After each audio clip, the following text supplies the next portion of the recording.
Just turned 9:30. I'll stand and say the pledge.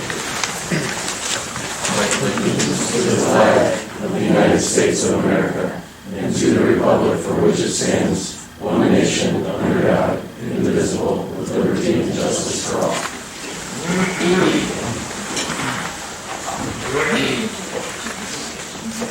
The prayer today is,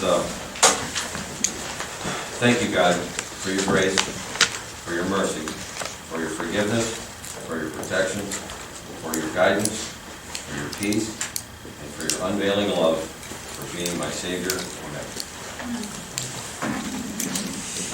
This is our first day of live streaming and recording to YouTube. So, start with item number 1, Linda. On January 9th, 2025, I approved a supplemental from the juvenile court in their care and custody fund to establish the appropriations requested in their 2025 budget submission in order to finish processing payroll. On January 13th, I approved hiring Matthew Samarge for the Department on Aging to the position of full-time recreation and education assistant to be effective February 3rd, 2025 at the rate of $19.23 per hour with a 1-year probationary period. This offer of employment is contingent upon the successful completion of the required pre-employment conditions.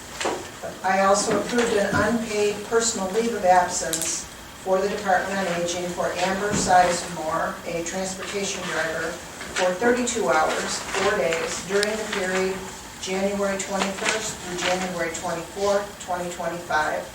This will extend her probationary period by 32 hours. For Job and Family Services, I acknowledge the following new hire appointment as the Executive Director of Job and Family Services complied with the Board of Commissioners recruitment and hiring procedures for Amy Tressler, Social Services Worker 2 replacement, effective December 9th, 2024. Thank you. No, she did number 1 and 2 as well. Thank you. Number 3 was the solicitor. Item number 3, the Commissioner's Office requesting the Board approve and execute the minutes of December 17th, 2024. Second. Second. Commissioner Ray? Aye. Commissioner Beck? Abstain. And Commissioner Beck? Yes. Financials. Morning, Adrian. Good morning. Can I just make a request, because we are streaming, if people could, when they come forward, introduce themselves and say their position and department, just so that folks watching Sure. can know who you are. Sure. Thank you. I'm Adrian Gordon. I'm with the Commissioner's Office. I am the Budget and Finance Manager. So, you're welcome. Check and see if that mic is working. That's hers, that's on this one. Is there supposed to be a light on?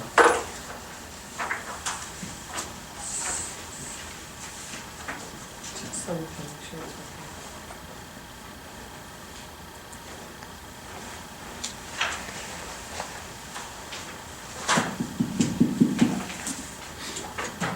And now it is. Okay, today's financials include a supplemental appropriations from the Auditor's Office in the ARPA Fund to establish the funds to cover remaining projects. Among the cash transfers is one from the General Fund to Public Assistance for our January through March 2025 mandated share. And there's, I did add another one, that's not on your list there. I got a communication from Gina Hofstetter over at Community Development that their operating fund is a little short on cash. So I moved up the first quarter 2025 operational commitment to get them the cash that they need to meet their upcoming obligations. I had given them about $15,000 extra towards the end of last year, thinking that was going to hold them over, but they've gotten a little short there. Probably some expenses that I hadn't anticipated. So. Okay, do we know what those expenses are? Why it was higher than? I don't know. I can look into it and see, but looking back, it looks like there were a couple things towards the end of last year, maybe that I hadn't anticipated, but they're gonna be making it up. They did pull down some money from their block grant for administrative expenses. I just haven't had the opportunity to transfer those yet. So once that happens, then they'll be pretty much back on track, so. Great, thank you.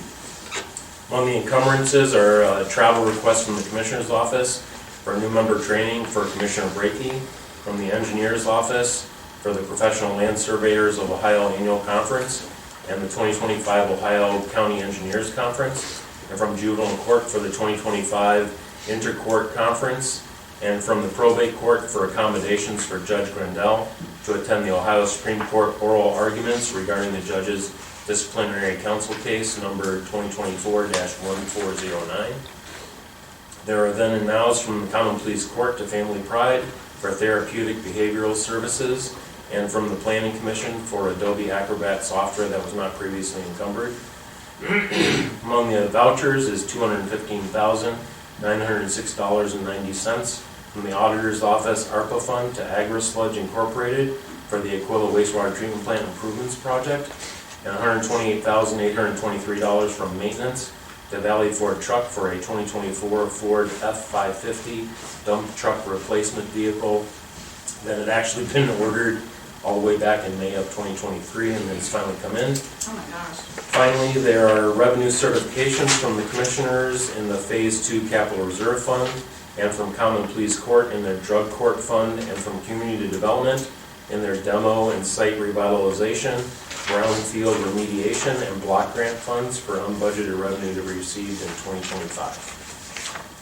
Okay, so the thing that stood out to me with the financials was the request from the probate court, those travel expenses to attend oral arguments regarding the judge's disciplinary case. So, I mean, it's a relatively minor expense. I think it's $464, but I consider that a personal expense that the taxpayer shouldn't be shouldering. So I don't know if the commissioners had any other opinions on that. I think you should look at what the financials were when everybody else was driving down to go and testify, hotel rooms, and probably upwards to close to how much, Adrian, almost $250,000?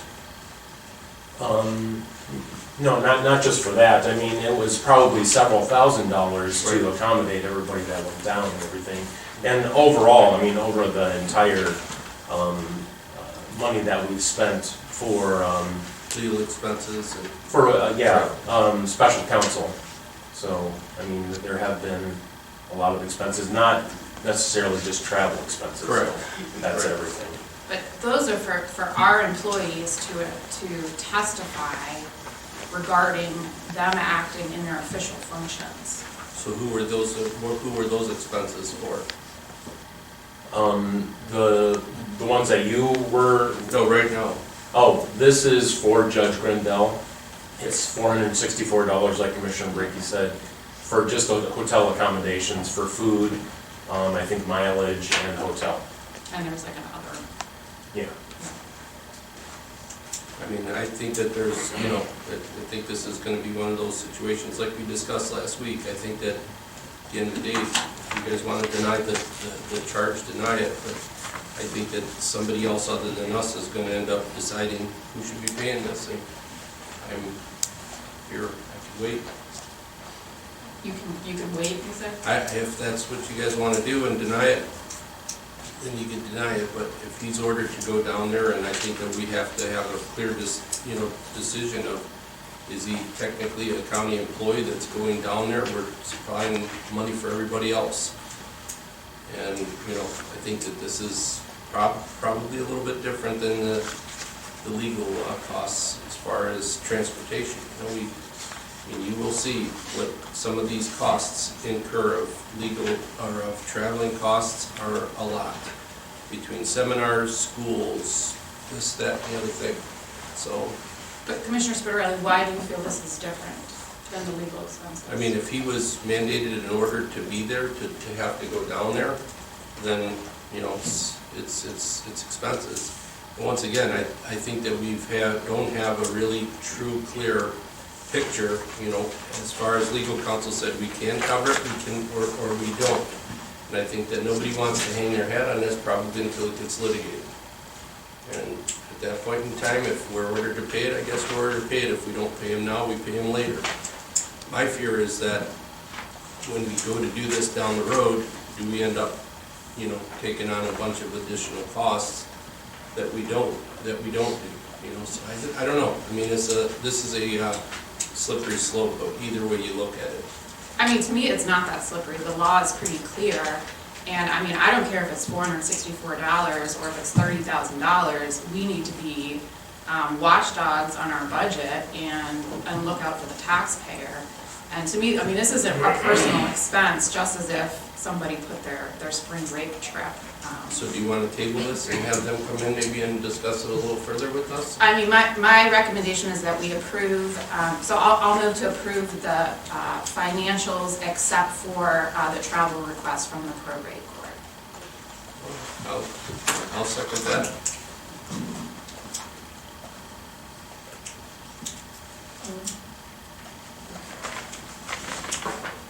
Commissioner Spudler. Aye.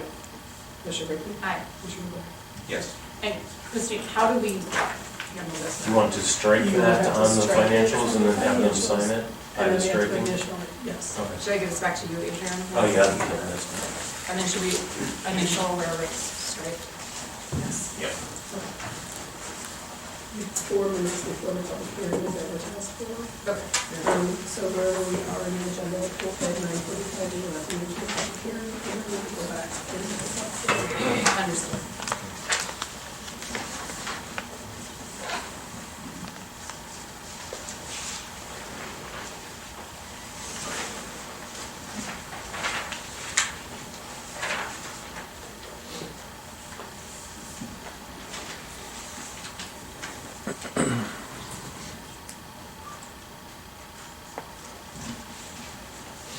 Actually, the probate court one was one that I had to manually add, so it's actually not even on there, so.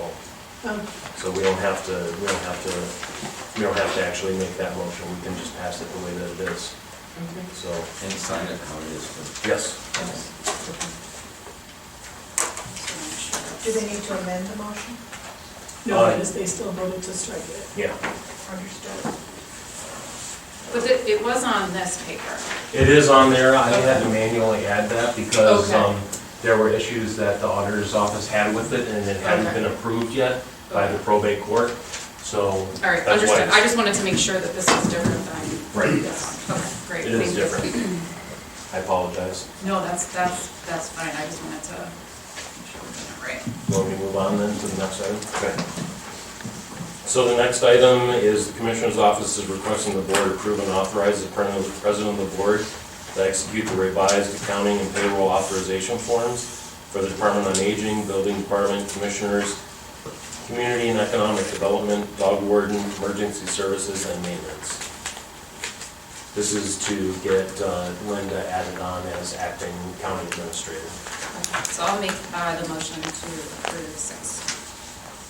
Number, Oh, it changed. yes, sorry, 5. number 5. We have a second. Second. Commissioner Spudler. Aye. Commissioner Brinkley. Aye. Commissioner Wood. Yes.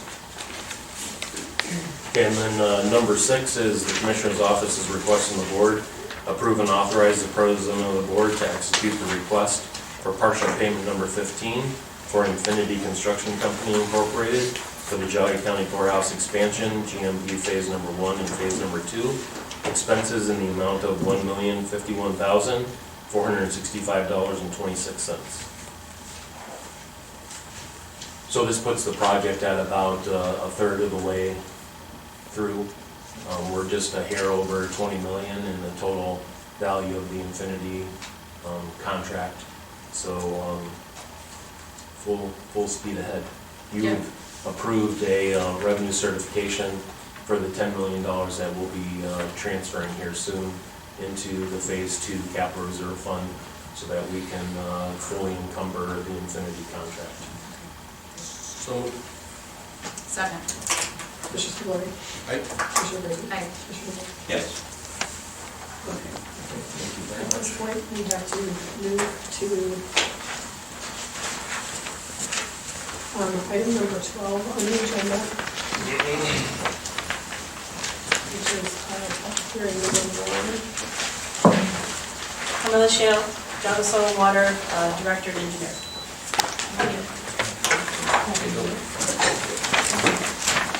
Do I need to swear? Or do you wait? We have a motion to waive the reading of the legal notice. So moved. Second. Commissioner Spillier? Aye. Commissioner Brinkley? Aye. Commissioner Yes. Newman? Please. Okay. Anyone offering testimony or otherwise speaking at this hearing, if you could please stand and raise your right hand. You have to swear into the. Oh, I do? Yes. Okay. Yeah. All right. And it's just you? Okay, could you stand as well, please? Okay. Thank you. Do you swear to testify truthfully in this manner under penalty of perjury? Yes, I do. Thank you. Sure. Just a quick reference. This sheet just kind of gives a quick summary of the changes. Thank you. Can I ask who performed the red line of these? I did. Well, I have to say, I was very impressed by it. Oh. I thought, like, these were the kind of changes I make when I look at a document. It's so easy to follow. I was just like, well, just like certain things like changing the IEs to EGs, I was like chef's kiss. But it was Myself. and well then done. Reviewed by our staff, a little staff looked at it as well. Yeah. And then we had the prosecutor look at it as well. Well, I thought it So, a was, few people. they were very good changes, so I could tell you guys put a lot of thought and consideration into it. Thank you very much. And, all right, so I guess I'll give you a quick summary of what those changes are. Just a little background to bring you up to speed, and Commissioner Brady. The county regulations, these are Geauga County Commissioner regulations. Geauga County was the first county in the state to actually have county regulations. We started in 1979, and since then they've been frequently updated. When the passage of the EPA's Phase 2 program came underway, one of the requirements were you had to have county regulations to adopt for stormwater management and erosion sediment control. Well, we were way ahead of the curve because we had already done it in 73 or 79, and those EPA requirements came into place in 2003. So as every 5-year permit term with the EPA, when they update their rules for the construction general permit, we have to make sure our regulations are updated accordingly. So ours were due to be updated. So one of the items were, real simple one, they universally changed at the EPA, that stormwater was changed to one word instead of 2 words. That was an easy change, but it's all over the red document, so that item. We clarified the applicability categories. So we added a category for construction sites less than 1 acre within a subdivision, as well as clarifying that there are multiple lots from a common sale or development, that they must submit a full WMSC to match the EPA permit. We had a catch-all to kind of cover when the EPA does make a change, in case our regulations have not been updated yet, that if WMSC plan is required to be submitted, that any of requirements of the latest version of the construction general permit would apply and supersede. So we kind of have ourselves covered in case we don't have them updated at the same time or in a timely fashion. So that was a good way to cover a catch-all. Post-construction requirement that a residential lot that disturbs over 1 acre but less than 2 acres, they have a small stormwater requirement to just prove that they're allowing stormwater runoff from their house to not be connected to stormwater. They let it go off through the grass and infiltrate into the ground. Changing our plan review, inspection fee structures. We've changed residential from 60 to 80. These haven't been changed in probably 10 years. So slight increases in a different structure to account for the amount of disturbance on a property. The more disturbance there is, the more work it is that we put into do the review and inspection of the properties.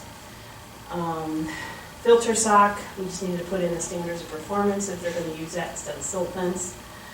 And then after an NOV is issued, we have problems with notice of violation, and people just don't take things seriously when they're told you're not doing something right. So talking with some other counties and some things that are getting enacted, that we can at least follow the ORC that is what allows us to have these regulations. we can charge for inspection fees. So if the NOV is issued and you're required to do subsequent inspections, those inspections will be charged a $100 fee. If it's residential and if it's non-residential, it would be a $250 free inspection fee until they are out of the notice violation. This kind of a little incentive, get it taken care of. You get a notice violation from us, you get it taken care of, by the time you go out on inspection, you don't get charged anything. We're expediting their compliance.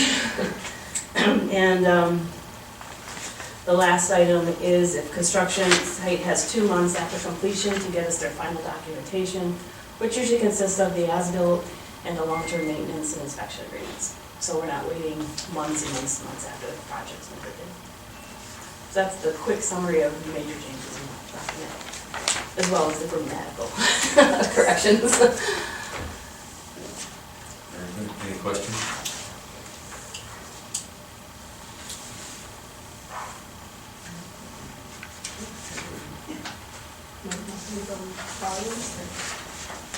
I hear silence, so.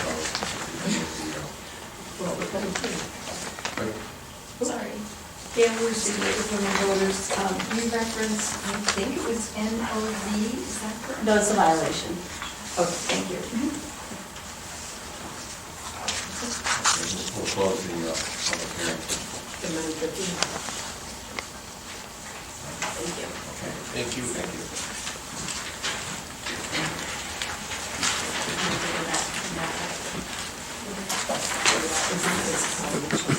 Okay, oh, we will have a second public hearing on the 28th.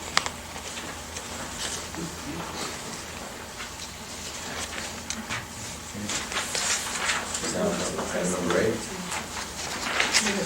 7. Common please vote.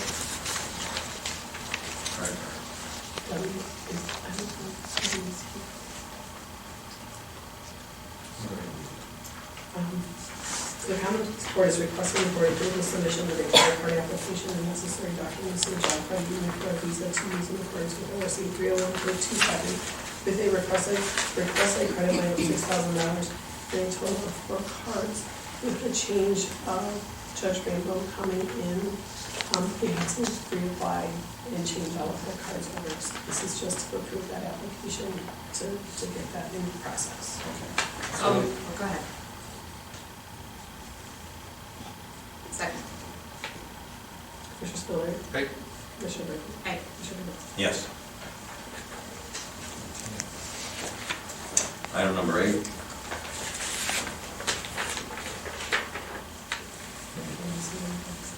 Was there any justification given for why they needed this increased credit line?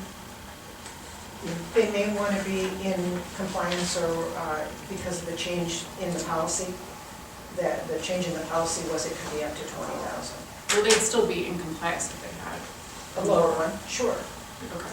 So but they're just asking for it just in case? I'm assuming. Okay. I mean, Nobody talked to me about it, so. yeah, but I'm just looking, like, the common pleas has a $6,000 line, why does juvenile probate need $20,000? Well, and I don't know, because there may be cases where they need to send a child someplace and they need to have money to pay for it or to pay for transport. I can't speak for the court. Right. Okay, I move to table that. Number 8. Second? Commissioner Spiller. Commissioner Brinkley. Aye. Commissioner Ritz. Yes.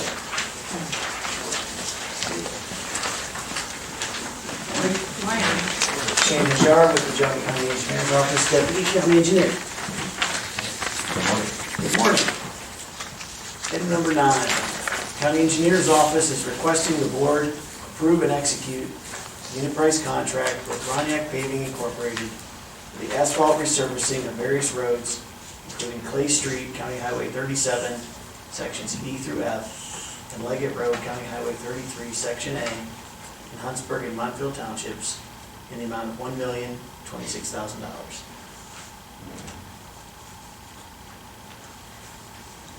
So moved. Second.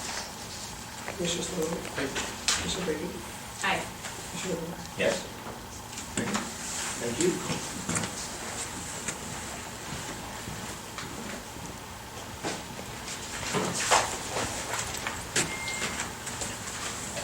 Morning, Chief Rowland, Sheriff's Office.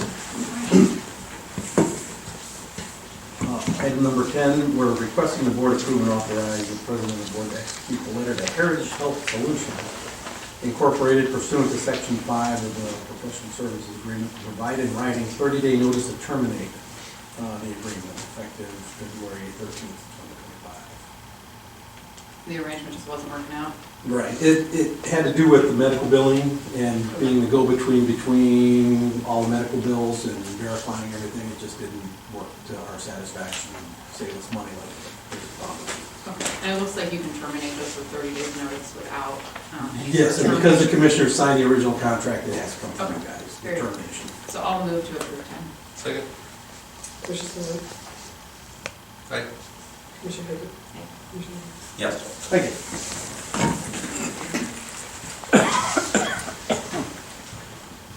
Soil and water. Morning. Good morning. Colleen Sharp with Jaga Soil and Water, Natural Resources Technician.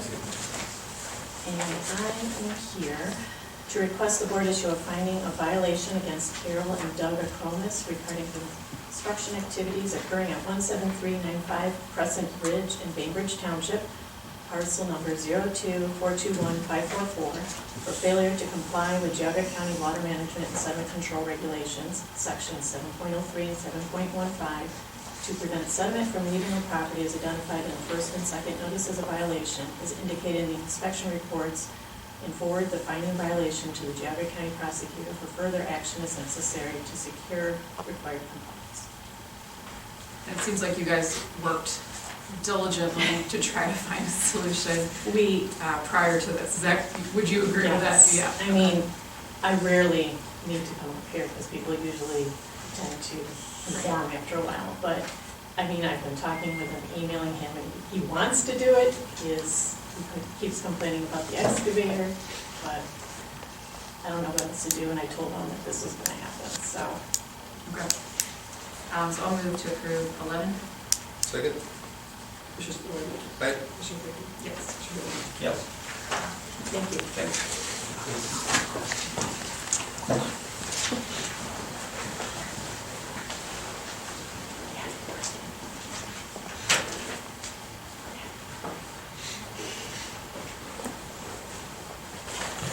Hey, Roger. Morning. Morning.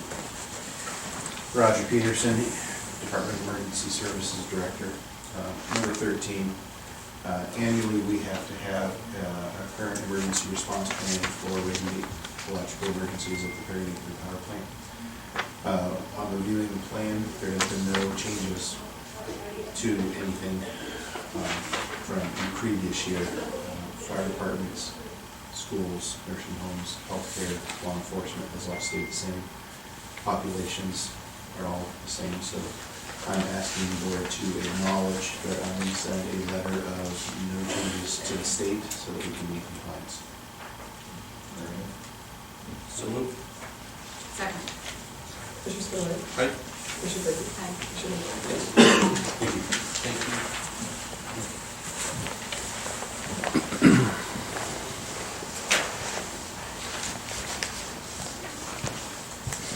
Morning. Matt Saraki, Maintenance Department, Contract Coordinator. All right, I've got 14 through 20 today. The first one, after talking with the prosecutor's office about the contract I was working on for the HVAC maintenance, we had to amend the motion to kind of line up a little better with what's in the contract. What we wound up doing was breaking it up into separate categories, so we know exactly what's being paid and what is the alternate. So the maintenance department is requesting the board amend the motion from December 17th, 2024 to adjust the language to read, to award the bid to Air Force One Incorporated for the 2025 through 2028 Hill HVAC maintenance services for the bid amount of $86,154 for maintenance services, and to authorize the payment of a separate amount up to a sum which shall not exceed $65,000 for any HVAC repair work which may be needed during the term of the contract at the labor rates provided in the bid quote sheet as they represent the lowest and best bid. So were the amounts grouped together previously, and then you're pulling them out, or what's the change from the original? So originally, the award, I believe, if I remember correctly, it was just one lump sum number. Okay, all right, that's what Just I split it up. thought you were saying. Okay, understood. All right, so I'll move to approve 14. Second? Commissioner Spillier. Aye. Commissioner Brinkley. Aye. Commissioner Yes. All right, number 15, I've been working on this since I started almost 2 years ago. So we are requesting board grant permission to advertise for bids for the Department of Emergency Services and Clarendon Tower Site Generator Upgrade Project to be held on Wednesday, February 12th, 2025 at 2 p.m. Notice of this bid opening will be advertised on January 17th, 2025, January 24th, 2025, and on the county website. So moved. Second. Commissioner Spillier. Aye. Commissioner Brinkley. Aye. Commissioner DeBoer. Yes. Congratulations, that's a big accomplishment, right? Thank you. Yeah. Just get But that. how long will it take to get the generator? The lead time is about a year. A year? So it's not over yet.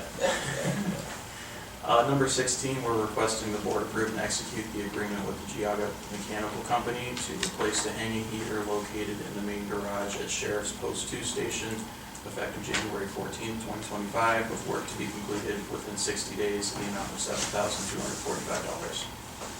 I'll move to approve. Second? Commissioner Spillier. Aye. Commissioner Brinkley. Aye. Commissioner DeBoer. Yes. Thank you.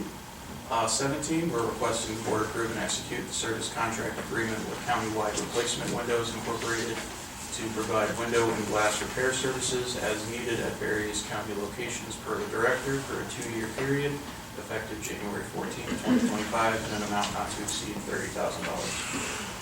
I'll move to approve. Second? Commissioner Spillier. Aye. Commissioner Brinkley. Aye. Commissioner DeBoer. Yes. Number 18, we're requesting the board approve and execute the service contract agreement with Geauga Mechanical Company to provide as-needed HVAC repairs at various county locations per the director for a 2-year period, effective January 14, 2025, in an amount not to exceed $60,000. So moved. Second. Commissioner Spillier. Aye. Commissioner Brinkley. Aye. Commissioner DeBoer. Yes. Number 19, this is mainly to fix that fire escape at the annex. I would rather stay in the building if it was on fire than go down that fire escape. So we're working with the welder to get that fixed. And so we are requesting the board approve and execute the service contract agreement with Wesley Welding LLC to provide welding services at various county locations per the director for a 2-year period, effective January 14th, in an amount not to exceed $25,000. So is it various county locations or just the one stairwell? So I did a service contract so that he can work in other county locations as well. The stairwell replacement is not $25,000. Well, that's what I was gonna ask. Yeah. It seemed like a lot. No, I believe it was $3,000 or $4,000 Okay. to do the repair work. But this way I can call him out if we need something else in another. Perfect, yeah, that makes sense to me. So I'll move to approve 19. Second? I have a question. Yes. Does this include an inspection of all the other stairways, metal stairways? It can. Fire. I just had him look at the one, but I can have him come out and look at other ones as well. Thank you. Yeah. My vote is yes. Commissioner Spillier. Yes. Commissioner Brinkley. Aye. Commissioner DeBoer. Yes. And the last one, we're requesting the board approve and execute the service contract agreement with Harrington Electric Company to perform electrical maintenance and services at various county locations per the director for a 2-year period, effective January 31st, in an amount not to exceed $65,000. So moved. Second. Commissioner Spillier. Aye. Commissioner Brinkley. Aye. Commissioner DeBoer. Yes. All right, thank you very much. Thank you.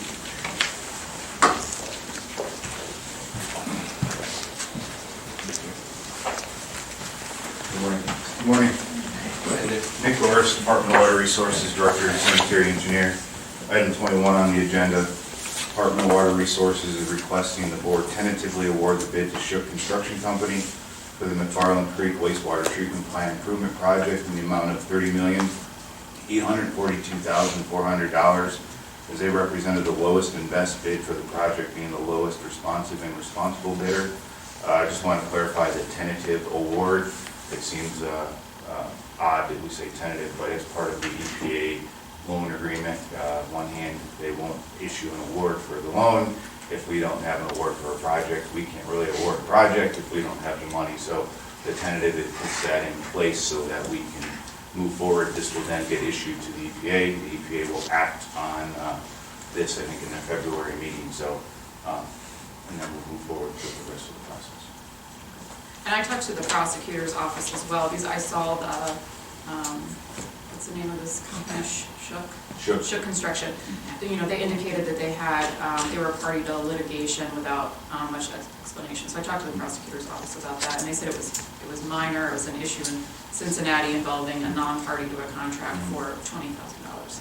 So they thought that was minor. And then I also talked to the prosecutor's office as well regarding the slight errors in their submission, and you communicated to me the same thing, that those are immaterial, I think would be clear. Not immaterial, substantial. So. Yeah, okay. And Susan Leland from the prosecutor's office is here today too. Okay, great. So. Oh, hi Susan. Did you have anything to add? I do not. Okay. We reviewed the bids and are comfortable with this. Okay, very good. I appreciate you guys being here. I'll make the motion. Second. Commissioner Spillier. Aye. Commissioner Brinkley. Aye. Commissioner White. Yes. Thank you very much.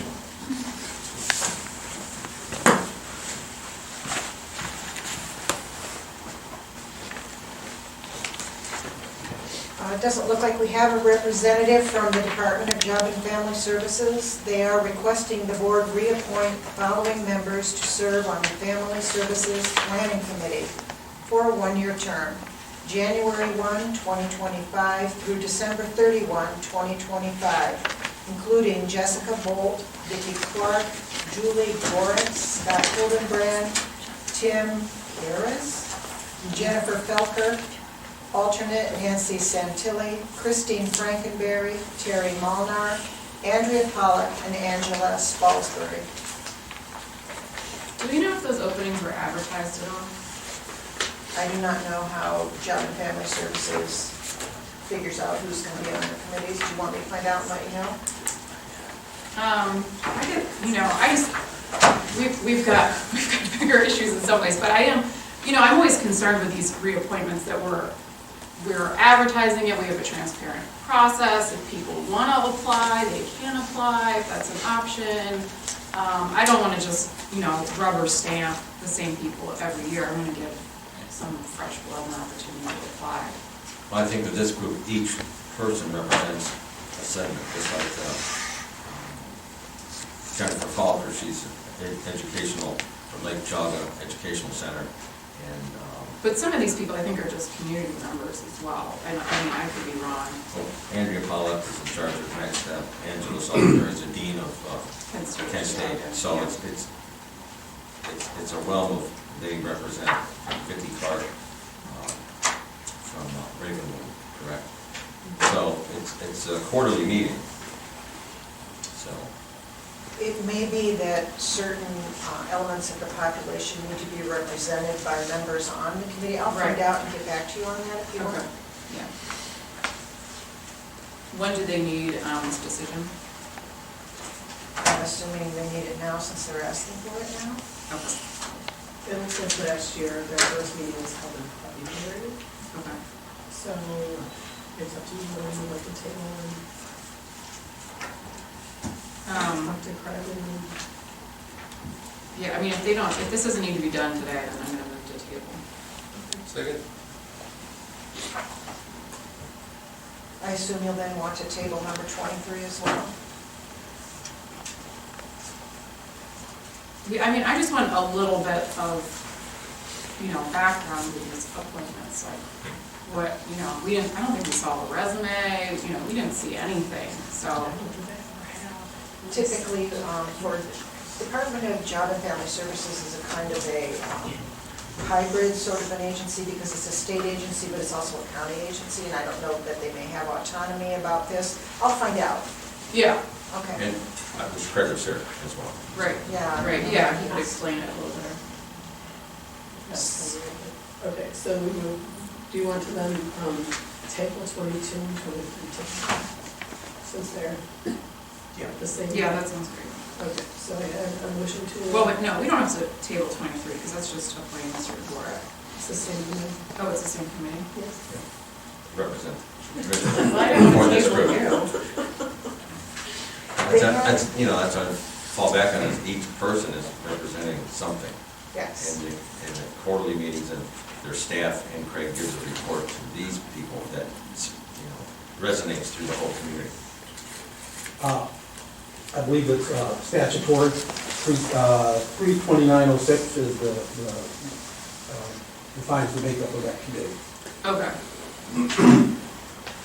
But, I mean, I would think we still have discretion on who we put, or no? I mean, I would think if we're approving it, we have some sort of say in the process.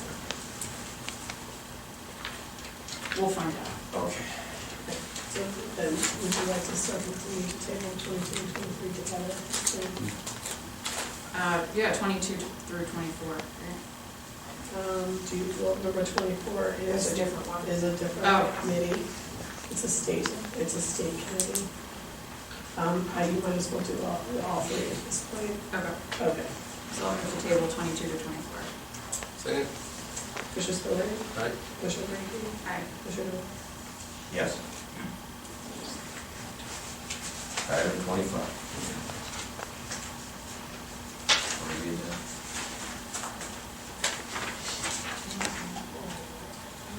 The Commissioner's Office is requesting the board to reappoint Mark Bishak as our county apiarist for the year 2025 and further approve and execute the 2025 Ohio Department of Agriculture appointment for county apiary inspector form to be effective January 14, 2025, an hourly rate of $13 per hour and a mileage reimbursement rate of .070 per mile, which is the new IRS mileage rate. So I think it should be 70 cents per mile, right? Or is it? It's 0.70 cents per mile.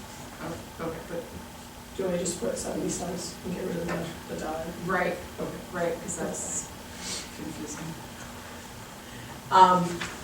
One question I do have for you that I posted to Linda the other day was the hourly rate has been at $13 an hour for the last several years.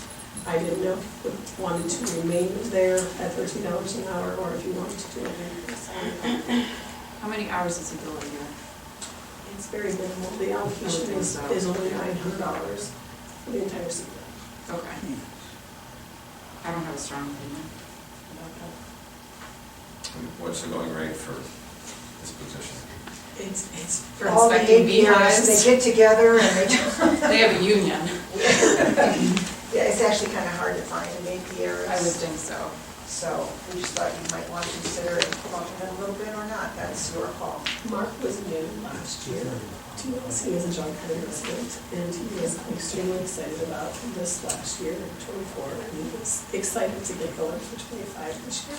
So when I was just doing paperwork, I just thought I would ask the question of what you would like to do. What's your thoughts on like $1 an hour? I don't have a strong opinion. How do you feel, Commissioner Spirelli? It doesn't matter to me. I mean, it's just hard to find these people. Right. Yeah, I would think so. I make a motion to increase it $1 an hour. Second. And then do you authorize the appointment? Yes. That's my motion.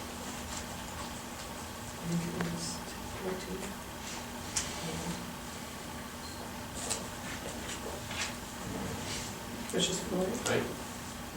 Commissioner Brinkley? Aye. Commissioner DeWitt? Yes.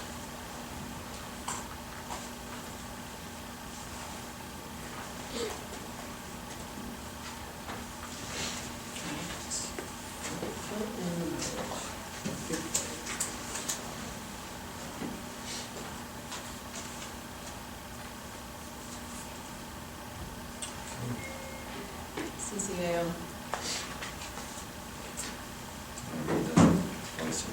The Commissioner's Office is requesting the board approve and execute resolution 25-008 to designate the official representative and alternate representative for the purpose of voting at meetings of the County Commissioners Association of Ohio in 2025.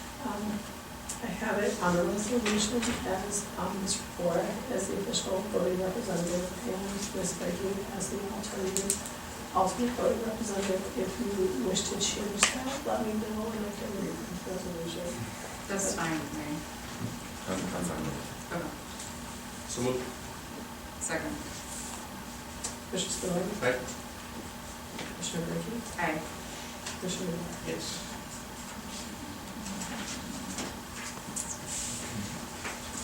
Christie really should read number 27 because she spent all day yesterday working through Not that. just all day yesterday, right? This has been a long project for you. Well, yes.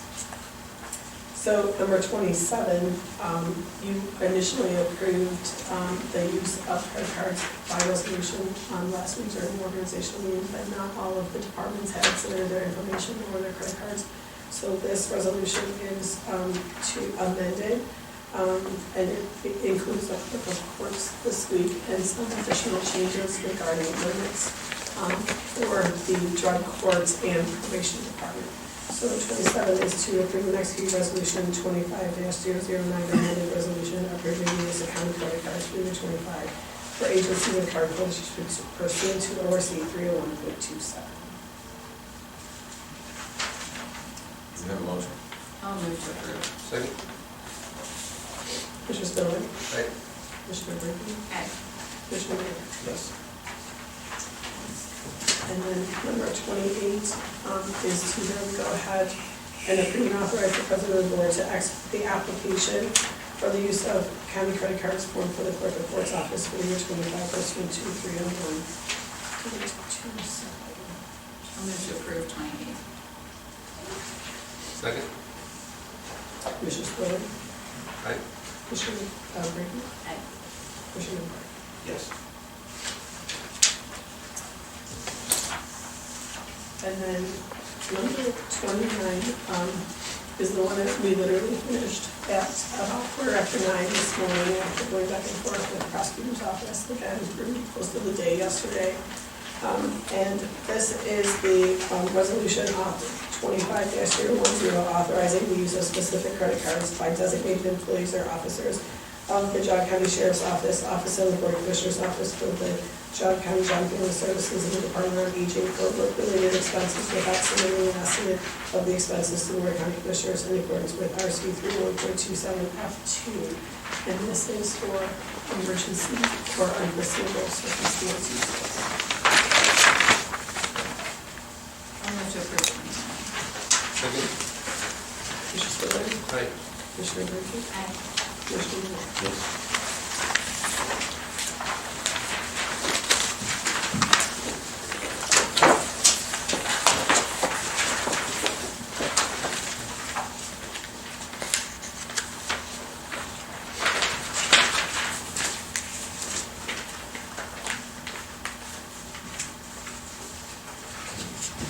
Takes us to item 30. Commissioner's Office of the Board, move an executive session for the purpose of discussing compensation of public employees. Can we just take public comment now, just so if there's anyone that wants to do public comment now, they don't have to stay after the executive, That's fine. just to make it. Any public comment?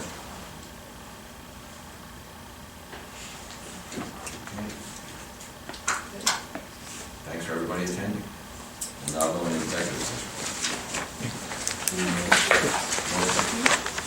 I'll make that motion. Second. Commissioner Spillier. Aye. Commissioner Brinkley. Commissioner DeWort. Who's going with me? Just, Ken, HR.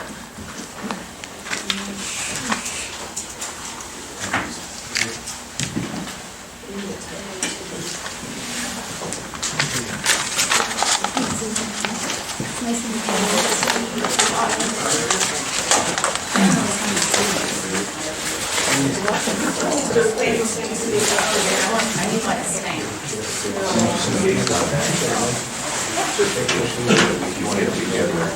We talked about getting that timeline, and wording, I think that we talked about it. So, I'd love to. I will. Thank you, sir. Good to see you. Yes, I hope somebody will be there. Sound good. I was actually thinking about sitting in the corner and putting my hood on. That would be Jim friend. Gail, thank you very much. I just haven't figured out exactly how everything works yet. Just for the response, I'm sorry, so that waiting for the school to respond. The school? Sure. Okay. You mean you might have to get up and leave? No, I'm just waiting for them to. Okay. Well, we just have a couple of actions. We're back. We're back. We're back to check the time. Thank you.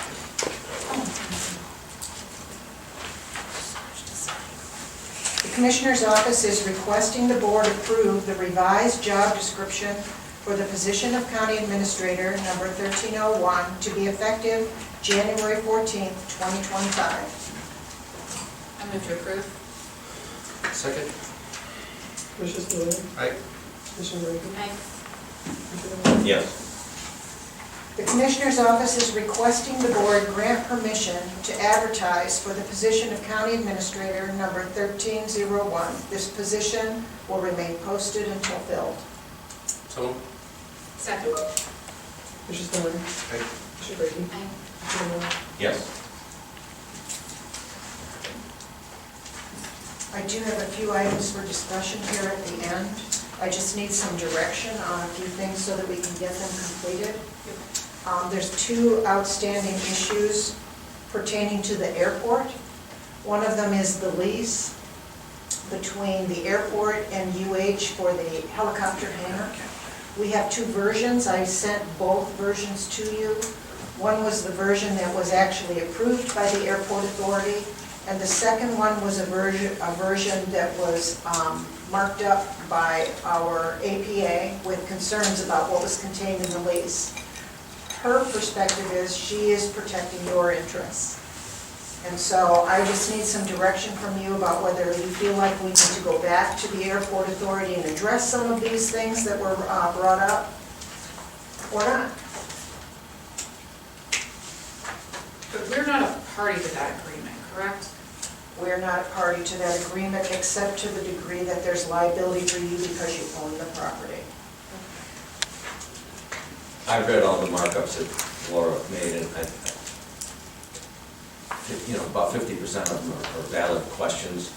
And I looked at it as if their attorney, Bridie McNeely, and Laura would converse back and forth. And some of it's just housekeeping,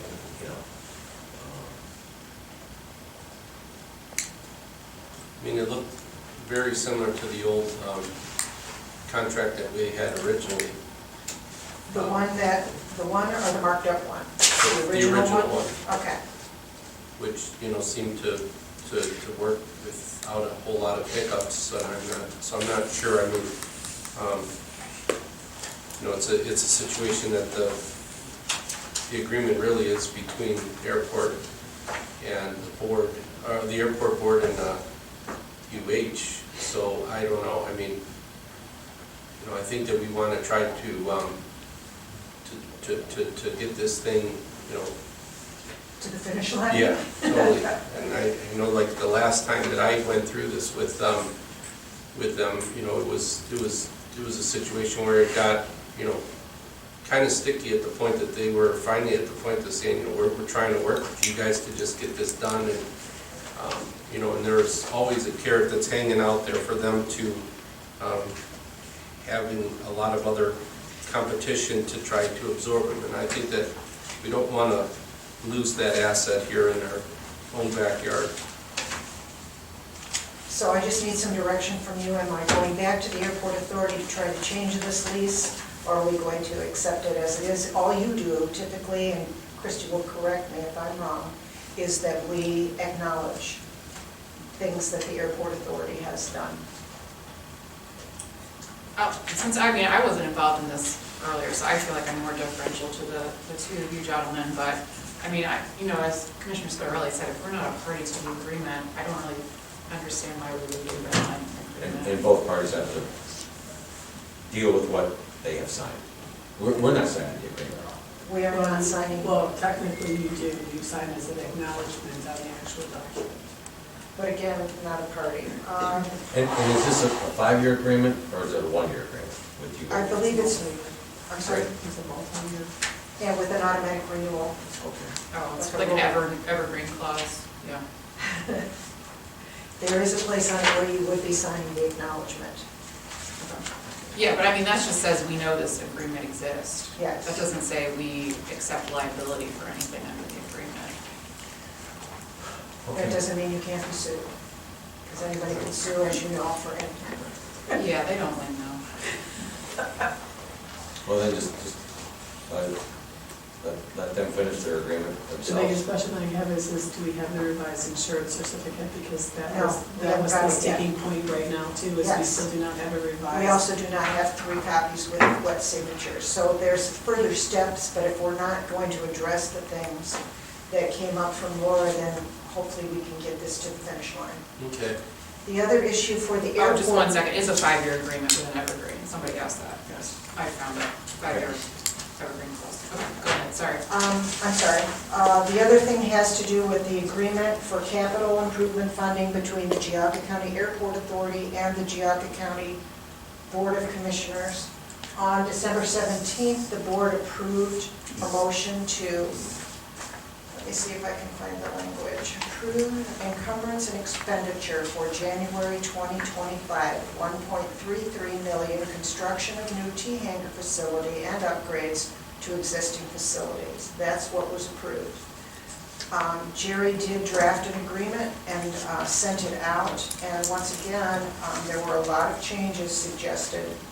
When it came back to us from our APA, there were significant changes, and the explanation given was our APA was referring back to the agreement that you have on the current T-hangar, which was a 20-year loan, with the expectation of payback Right. for what you spent. But And that was totally not the conversation or the motion that we made. It was basically to do the 1.33. We had an understanding just so that if they can, get to the point of running independently with the, with the right, and with the match that would be returned back to them for future projects, that they've got a whole, 5-year plan of items on the table. So, I mean, that was pretty clear. I don't think that there was any mince of words of what, the 3 commissioners agreed to, was to basically do that, no different than what we did with the Geauga County Fair Board, of moving to do that for their building. I feel that the agreement that was drafted by Jerry encapsulated exactly what we discussed and what you agreed to and what you voted on. Yeah. And then this thing, the agreement that came back from Laura was quite different. So I need a direction from you about, do we just go back and say, this is what the board wants to do? Can it be approved as to form? I know this, I mean, we spent a lot of time with Jerry and with their board to get this specifically to what we agreed to, and I just, I think that there's, we have that board in place to be able to manage the airport, and they've done an incredible job, and have proven that time and time again. And I just think that this was, the most, the most sensible position to go with, to give them the dollars to make those changes, and in addition to that, it gives them the ability of having, for them to forecast and be able to make future This is a copy of the improvements. agreement that Jerry, if you would pass it down, if you guys read it and see anything that you think needs I to looked at change, this, you're Well, happy with it yeah. as it is. I mean, I didn't make the original, agreement, so it's hard for me to weigh in a bit, but it does seem like the changes that were made by the APA are to protect the commissioners and to make the airport accountable for how they spend or do not spend the money, which to me seems like it's a better protection of the taxpayers than what was originally on the paper. But I mean, I understand what you're saying, Commissioner Scarelli, you don't feel that this encapsulates the agreement that was Yeah, made? it doesn't. I mean, it totally turned it, it totally pretty much did, completely what we didn't discuss and agreed to. And wasn't- 1.11 does provide some accountability where it says the authority, and again, please, this is a draft. The authority shall provide the commissioners an annual summary outlining the usage of the money with invoices, pay requests, until such time as the funds are depleted and notification is made to the commissioners. So that would be something where they would actually have to come and report to you about how the money's being used, so it's not entirely without Right. some accountability. And that was always agreed upon, that they would keep us notified what's going on. And the other thing too is I've,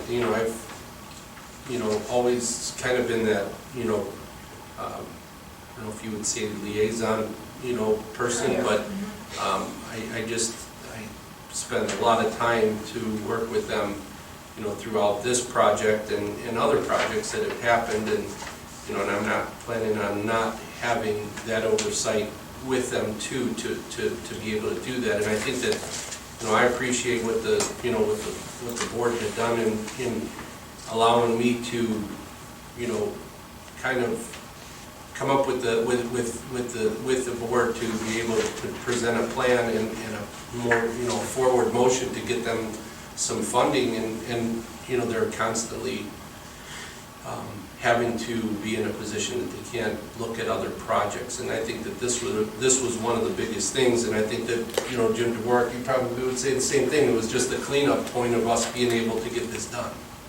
But I just, they're very frugal, almost to a fault of what they, what they do.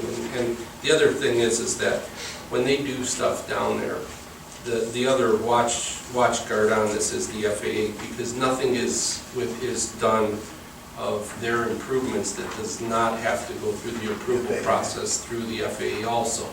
So that's, that's another big thing. And, they've got, put it this way, they've got projects that will far exceed what they, just to maintain what they've got of the money that they would be getting back. So it's not like they were given such an amount that they're going to be, having,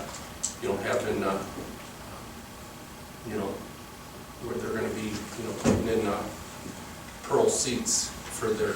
But I mean, they could, based on this agreement, because it's, I mean, I thought the intention was for this hangar project, but it's, the way the agreement's written, it's for the hangar and then whatever else they want. That's how it's written. So the hangar project, but then what they do is then the FAA has a match that they give them back, and then that the dollars. What do you mean they give them back? So there's going to be what was the number, like almost 565 or something around there. So we forward that money. We put the 1.3 and then they give them back like $560,000 of that project gets returned back to them. So they kind of get like 1.8 then, or do we get something back? So our initial investment of capital improvements was going to be a 1.3, no different than kind of what we did with the Fair Board. We gave them the $750 to be able to build their project. We gave the airport, we did a capital improvement investment of 1.3. That was what the hangars were going to cost, and we paid in full. The caveat of that is that there's going to be a return from the FAA to them that's going to be about $565,000. That $565,000, instead of that coming back to us, what we basically looked at is we committed to the hangar project. That return of those funds were going to be redeposited within the airport for their future projects of what they do. And the other big thing is a lot of the projects that they're doing, they basically have 5 to 15% is what their matches are in most of those projects, that they could get a lot of those other little things done with that money. Yeah, with the grant money, when they do get the grant money, you want to keep it. Exactly. And have other repairs Yep. on that property. Right, exactly, that's exactly what it, that's exactly it, That's what we agreed upon. yeah. Okay, so, I mean, but they're end up, like, at the end of the day, they're getting like 1.8 with this agreement, Well, right?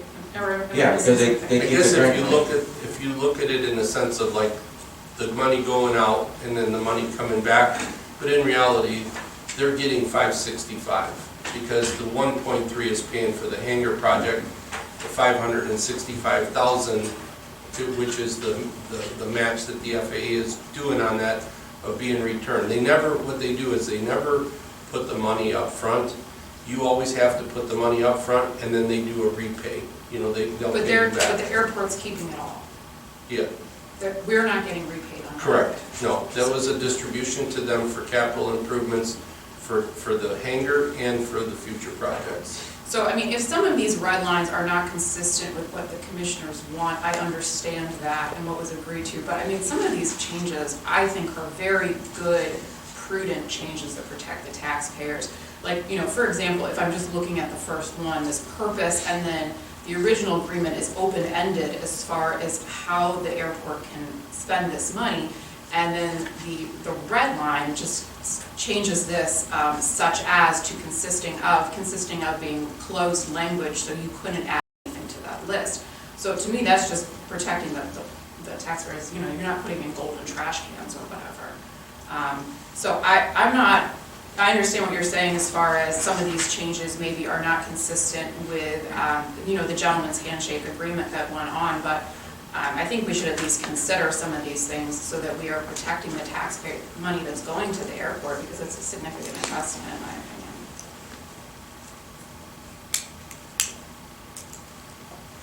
Do we want to ask for a motion of what you want to do? I mean, do we need to have a vote since we have I mean, I would, a disagreement here? you know, based on our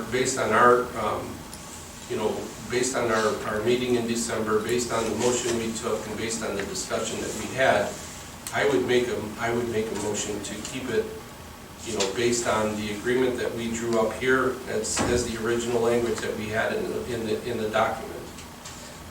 I mean, at the very least, the red lines correct some inconsistencies with this agreement. So, I mean, there are things, I mean, just as an attorney, I would have a lot of problems if at least some of these changes are not incorporated.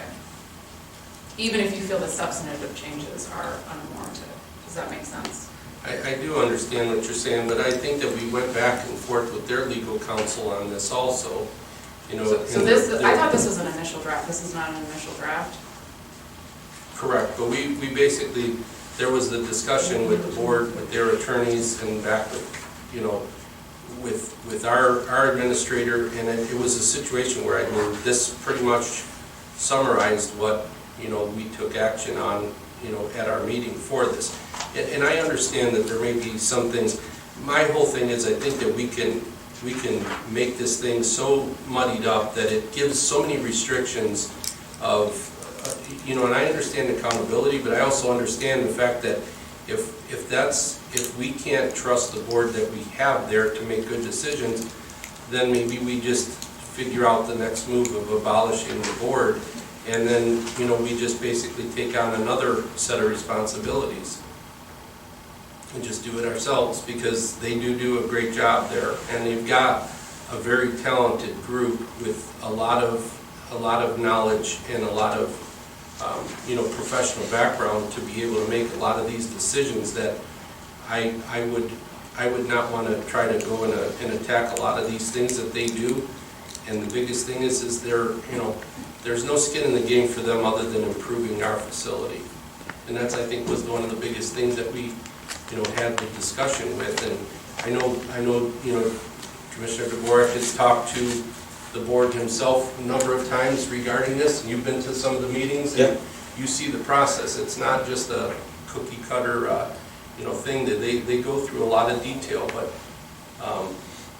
I mean, is there something specifically that stands out there that you really feel is an absolute red light to you there? Yeah, I mean, like some of the things I just flagged in this meeting. You know, like I said, for example, this 1.1, like having it open-ended, that they could they could put this, you know, $1.8 million into whatever they want, versus the language that closed what projects they could do. I mean, those, Yeah, but that's once again, I think that was what I think that was, our goal was to not close it off to specific projects, and I think that it was a situation where we allowed them to be able to make those decisions to run their airport. You know, I think we're micromanaging that board by doing this, by not you know, going along with what we did. And I think that, you know, are we still going to have accountability?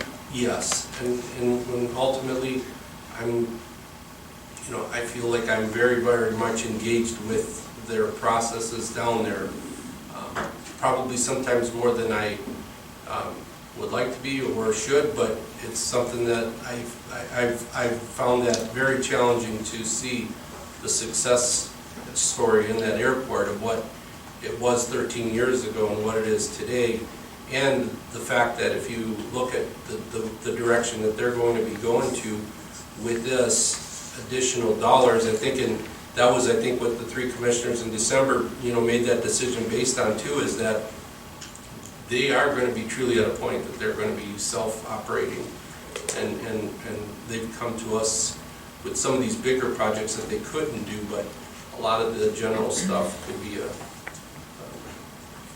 So I guess the question for me is, are we going to stay with the original agreement? Are we going to try and take into account some of the things that were proposed by our APA? What would you like to do? So this is the agreement that was for December meeting? The one that was just passed out? I don't know, Yes. because the one that I got from the airport authority did not match the one that Jerry originally drafted. So I'm not sure where you guys are, but my one question that I had was the one that they provided, said that they were going to handle all like the bidding process and that kind of stuff. And then when Mr. Hess was here in session, he said something about going out to bid through us. So I'm not sure where that part of the process on the hangar project itself is laid. How about I get with their board to have them come in, and I'll sit down with them also, and we can kind of get instead of trying to make a decision today specifically on this, let me get with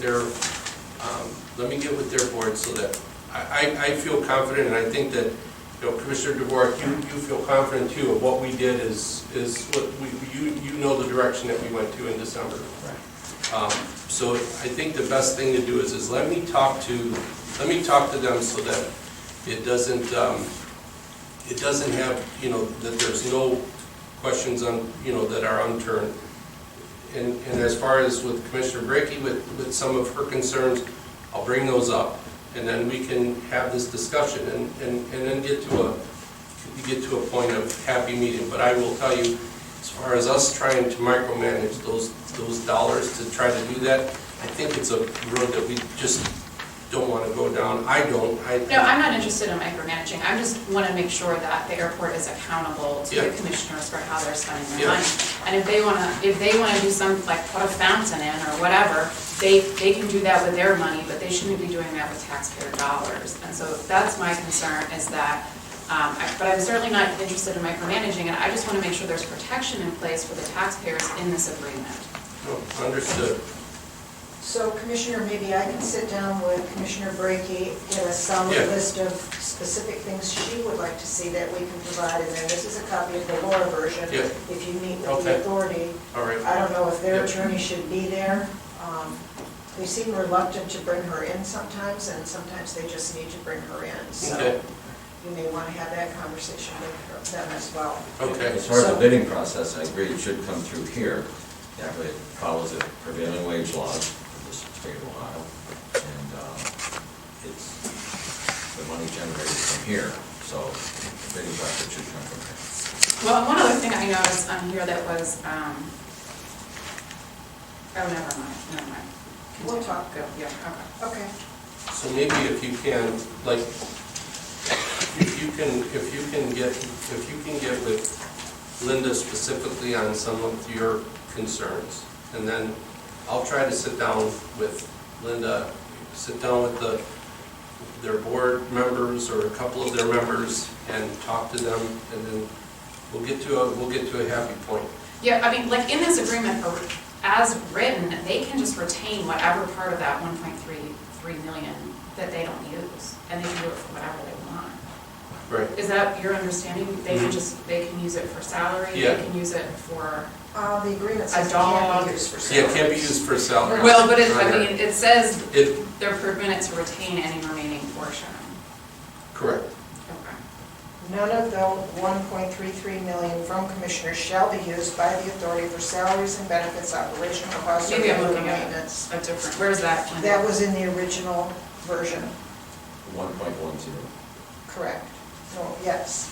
So there are some of those protections in there. We'll just go through it with a fine tooth comb and Yeah. pull out whatever seems good to you guys and circle back on that one too. Quickly, I need to know if you want additional security cameras on the building. We've been asked to have a couple put up outside to point at parking lots that do not currently have security camera coverage. It's nice to have for fender vendors and what have you, if that's okay. And also the sheriff had suggested that we have a security camera here pointed towards, is that something? I see two people saying yes. I'm in favor of that, because there's been a couple fender benders, and I know. where's the cameras, like, oh, in that part of the parking lot, we don't have a camera. You know, Yes. The other issue has to do with our Crestron AV equipment. As you know, we've had a lot of frustrations with that. And my understanding in an email exchange with Frank from ADP is that they are willing to take on responsibility for that if that's something you want them to do. absolutely. So is that the more expensive route? Because there was like 1, 2, and 3. So that's our existing cameras that you guys already paid for. Right. So that's just to see if they can get these systems up and running And keep them running. and keep them running. It Because might involve paying for some training. Yeah, For I a mean, couple if people. if we've already paid our initial money for the hardware, I would think that would be sensible. And Mr. Antonucci's here if he has anything to add to that. No, I think that's correct. Okay. Right now, we have what we term the Band-Aid option here, which is functional and working. In terms of taking over the Crestron system, to Commissioner Braden's point, I believe there will be training involved. We need to find out the configuration for it and then potentially rebuild how it is configured here. But the hardware appears to all be in place. So this camera here is this projection unit, or is this an actual camera for? We believe those are for live streaming this room. I don't know, I did not spec them out. That's what they appear to be.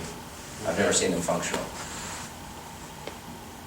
And as far as the control panel for those, where is that located at?